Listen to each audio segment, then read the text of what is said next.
terkonfirmasi positif signifikan mulai terjadi sejak pertengahan bulan November dan kini stabil di angka 13%.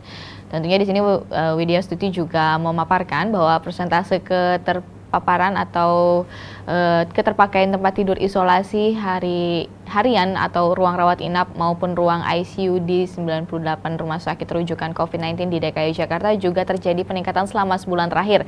Sedangkan rata-rata positif rate harian per bulan di DKI Jakarta tercatat stabil di angka 9% selama 3 bulan terakhir, yaitu 9,6% di Oktober, 9,1% di November, dan 9,6% pada Desember hingga hari ini.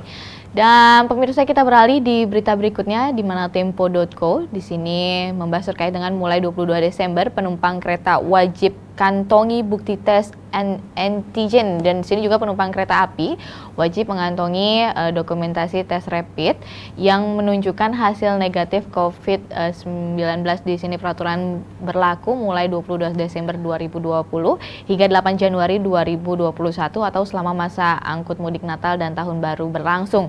Kebijakan ini mengacu pada surat edaran Satgas Penanganan COVID-19 nomor 3 tahun 2020 dan surat edaran terkait Kementerian Perhubungan nomor 23. Kedua hal ini mengatur penumpang jarak jauh dengan angkutan umum wajib mengantongi hasil tes rapid maupun swab PCR. Eksekutif Vice President Corporate Secretary PT Kereta Api Indonesia Persero, Dadan Rudiansyah mengatakan hasil tes rapid tersebut berlaku maksimal 3 hari sebelum tanggal keberangkatan untuk mengakomodasi kebutuhan penumpang kereta. KAI mulai membuka layanan tes antigen tersebut pada 21 Desember 2020 di stasiun dengan harga Rp105.000. Dan pada tahap awal layanan tersebut tersedia di Stasiun Gambir, Pasar Senen, di sini Kiara Condong, Cirebon, juga Tegal, Semarang, Tawang, Yogyakarta, Surabaya, Gubeng, dan Surabaya Pasar Turi. Dan pemirsa, memang di sini tidak hanya terjadi di jalur darat tapi juga jalur udara juga mewajibkan semua penumpang membawa hasil dari pemeriksaan terkait dengan terjangkit COVID-19. Dan kita beralih ke berita berikutnya di mana CNN Indonesia membahas terkait dengan 7 anggota resmi dilantik Jokowi. Di sini juga 7 anggota Komisi Yudisial periode 2020 hingga 2025 resmi dilantik Presiden Republik Indonesia Joko Widodo di Istana Negara Senin ini, dan pelantikan ini digelar setelah ketujuh anggota Komisi Yudisial terpilih dalam proses seleksi pemilihan anggota Komisi Yudisial yang digelar Dewan Perwakilan Rakyat atau DPR beberapa waktu lalu. 7 anggota Komisi Yudisial ini merupakan nama-nama yang telah disepakati dalam rapat pleno di DPR RI. Rapat ini dipimpin Ketua Komisi 3 DPR RI Herman Heri beberapa waktu lalu, dan 7 anggota tersebut untuk masa jabatan 2020 hingga 2025 yaitu Joko Sasmito, M. Taufik HS, dan Sukma Violeta bin Ziyad Kadafi, lalu ada Amzulian Rival, Mukti Fajar Nur Dewata, dan Siti Nurjanah. Di sini Komisi Yudisial sendiri merupakan lembaga hukum yang fungsinya mengawasi peradilan serta menjaga martabat hakim. Lembaga yang dibentuk berdasarkan amanat Undang-Undang tahun 1945, hasil amandemen ini juga merupakan penentu calon hakim agung yang kemudian diajukan ke DPR untuk mendapatkan pengesahan.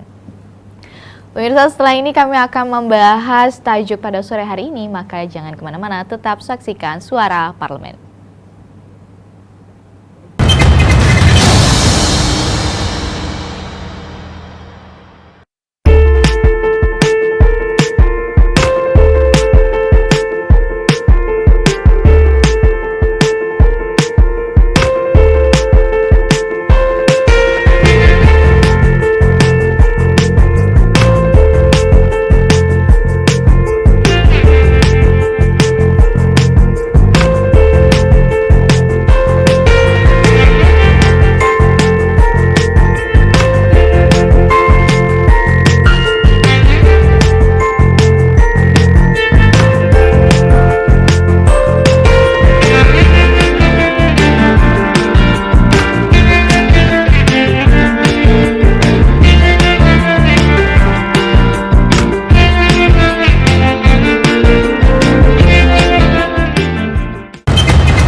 Ya, pemirsa, kembali lagi di Suara Parlemen. Di sini kita membahas terkait tajuk waspada klaster libur Natal dan Tahun Baru.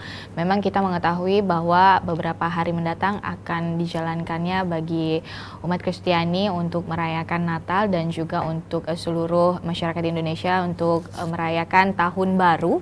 Dan ini merupakan satu momen yang mungkin tidak bisa dilewatkan setiap tahunnya untuk bisa dilakukan bersama keluarga. Namun di sini ada kekhawatiran-kekhawatiran baru di mana libur dan Natal Tahun Baru sudah di depan mata, tetapi jumlah pasien corona di Indonesia terus meningkat dari waktu ke waktu. Untuk mengantisipasi kenaikan kasus COVID-19 pasca libur Natal dan Tahun Baru 2020-2021 ini, pemerintah memperketat aturan berpergian menjelang libur Natal dan Tahun Baru 2020 sebab kasus COVID ini di Indonesia belum dapat dikendalikan dan terus meningkat jumlahnya setiap harinya.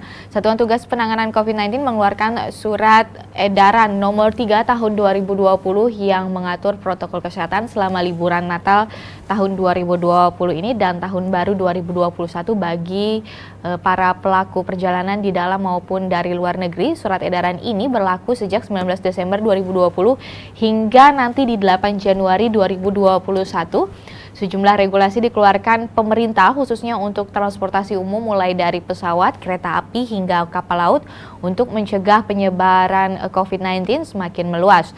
Dan Kementerian Perhubungan menyatakan bahwa aturan mengenai kriteria dan syarat perjalanan orang di masa liburan Natal dan Tahun Baru ini, aturan tersebut masih mengacu pada aturan lama Satuan Gugus Tugas Nomor 9 Tahun 2020.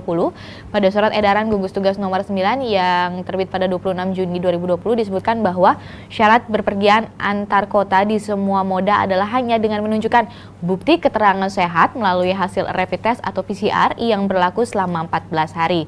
Dan di sini Direktur Utama PT ASDP Persero Ira Puspadewi mengatakan bahwa akan ada aturan khusus yang mengatur masyarakat saat menggunakan moda transportasi di saat libur Natal dan Tahun Baru 2021. Tentunya aturan khusus tersebut terkait dengan penerapan protokol kesehatan COVID-19. Memang ini sudah berjalan di beberapa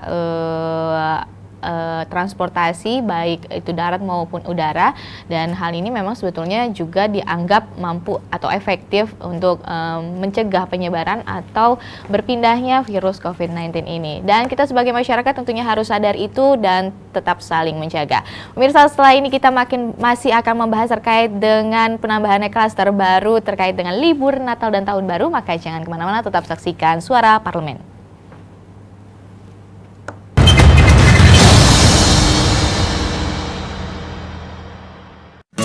Indonesia siap memasuki tatanan hidup baru di tengah pandemi corona. Apa kita sudah paham persiapan dan protokol kesehatan yang harus dilakukan di lingkungan kerja? Pastikan kondisi tubuh sehat saat berangkat ke kantor.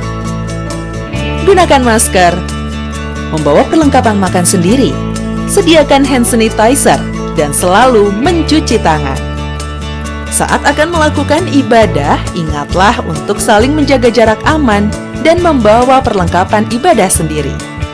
Karena tempat ibadah sudah tidak menyediakan alat ibadah untuk mengurangi penyebaran virus corona. Semoga kita semua mampu memutus mata rantai penyebaran COVID-19 dan roda perekonomian pun tetap berputar.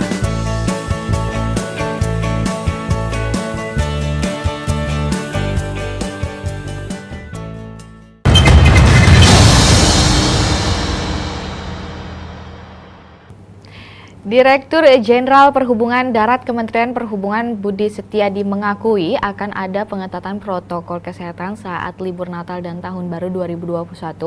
Hal itu dilakukan demi mencegah munculnya klaster penyebaran COVID-19 karena libur panjang ini. Dan sementara itu beberapa pemerintah daerah di Indonesia sudah menerbitkan aturan khusus untuk perjalanan keluar masuk daerahnya, dan mereka mewajibkan tes rapid antigen dan juga tentunya tes PCR sebagai syarat masuk ke daerah masing-masing. Dan berdasarkan catatan detik.com bahwa Provinsi Bali menjadi yang pertama menerapkan aturan tersebut. Untuk masuk Bali, wisatawan wajib melakukan tes PCR bila ingin ke Bali dengan pesawat. Lalu untuk perjalanan darat diwajibkan melakukan rapid tes tersebut. Kemudian ada juga Provinsi DKI Jakarta yang mewajibkan rapid tersebut sebagai syarat keluar masuk Jakarta. Aturan tersebut berlaku di semua moda transportasi.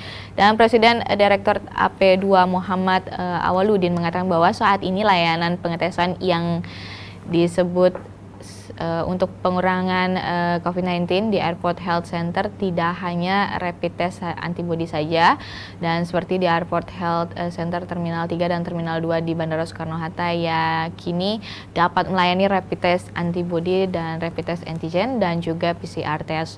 Dan epidemiologi Griffith Universitas Australia Diki Budiman menilai bahwa lonjakan jumlah kasus COVID-19 di Indonesia belakangan ini terjadi karena perilaku masyarakat yang lalai dan abai dalam menerapkan protokol kesehatan.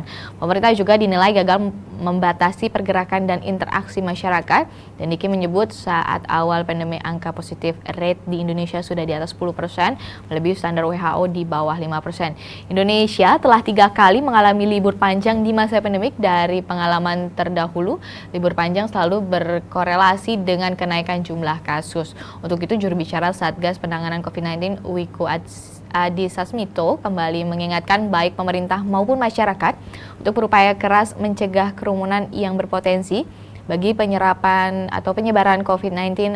Libur panjang akhir tahun berpotensi pula memicu lonjakan kasus COVID-19. Pergerakan orang antar wilayah tidak mungkin seluruhnya bisa dicegah. Dan memang ini tidak bisa kita pungkiri lagi bahwa ini adalah satu waktu yang sangat dinanti-nantikan, apalagi kita sudah merasakan lockdown yang cukup panjang, PSBB yang terus berkelanjutan. Pasti banyak sekali masyarakat yang sudah gerah dan ingin keluar. Namun harus diperhatikan kembali bahwa COVID-19 masih marak dan masih kuat untuk bisa ditularkan apabila dari kita masyarakat sendiri tidak memiliki kesadaran untuk mencegah dan menstop penyebaran dari virus tersebut.